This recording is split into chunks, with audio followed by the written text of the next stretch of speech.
as I'm sitting and reflecting with my daughter and those moments about what kind of life we're going to build, I couldn't help but really reminisce on how I got here and what was really that first meaningful step forward into the life that I now have and into the life uh, that I've built over the past couple of decades.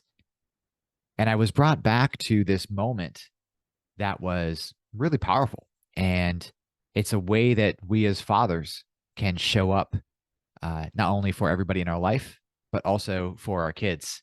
And pay attention and see at the very end, we'll talk about how you can apply it. So this would have been, uh, right around 2004, 2005, 2006. And I was I had done some really great stuff. I had gotten my first big promotion. It was a 33% bump.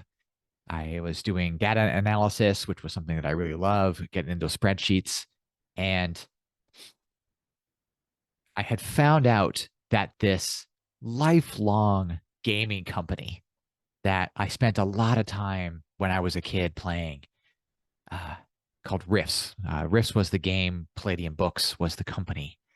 Was down the road from where I had grown up through high school and college in Detroit, and they had decided through some things to have their first open house. And so this was opening up the gaming studio for really it was kind of a press. They were pen and paper, so it was all about writing books and publishing and cutting and layouts of pages. Uh, they were opening up their warehouse, their company to all the fans everywhere. And I didn't even know this, but it was 15 minutes down the road, 15 minutes. And so I got my ticket, showed up, made some great friends. The two Jasons, love them both.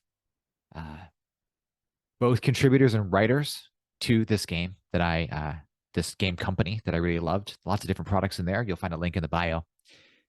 And I remember as everything was wrapping up, having played a couple of games with some buddies, done some role playing, looked at some of the great original digital art and original pieces. I actually have a couple of the pencils and a couple of the oil paintings that I had bought from there. I'm a stickler for original art and fine art in that way.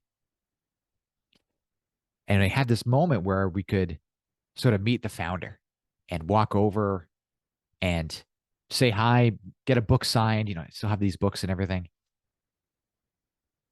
And I remember going there and the experience was really much more than I had really bargained for. He had asked and was engaging people on a much more meaningful level than I had experienced at this point in my life. So I would have been in my mid 20s, early 20s. And he was asking people about their dreams and about what they wanted to accomplish.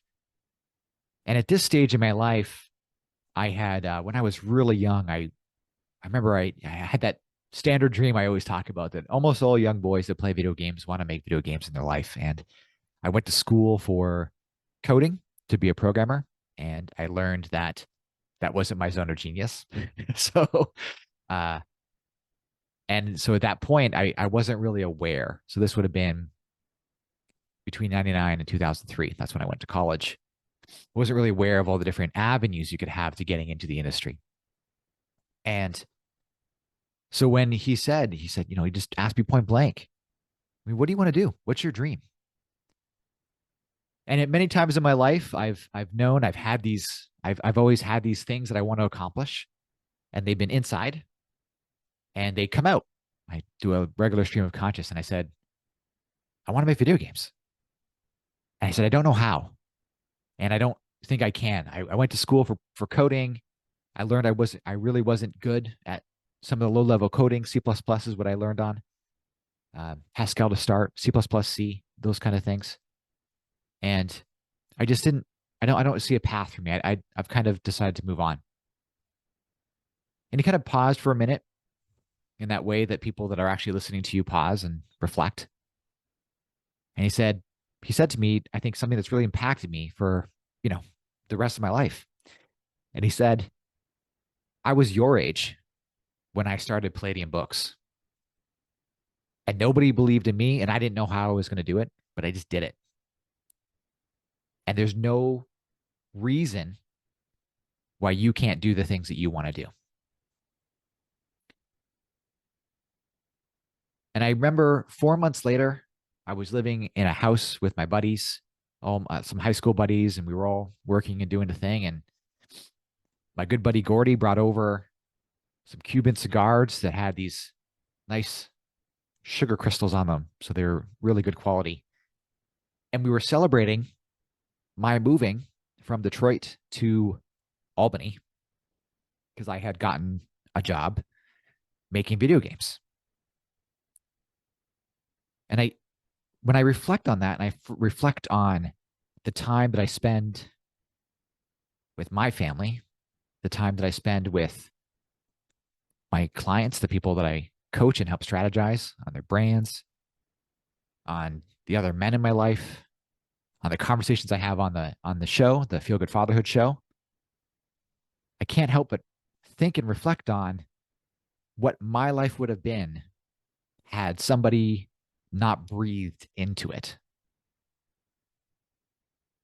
And so I take this lesson of what kind of an impact you can have on everybody around you. And what would life look like for you if somebody was breathing life into it?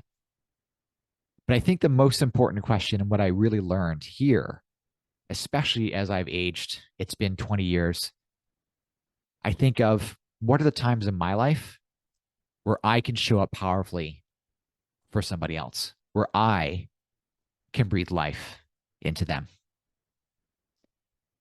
Thanks for listening. In the comments, share. I'd love to hear.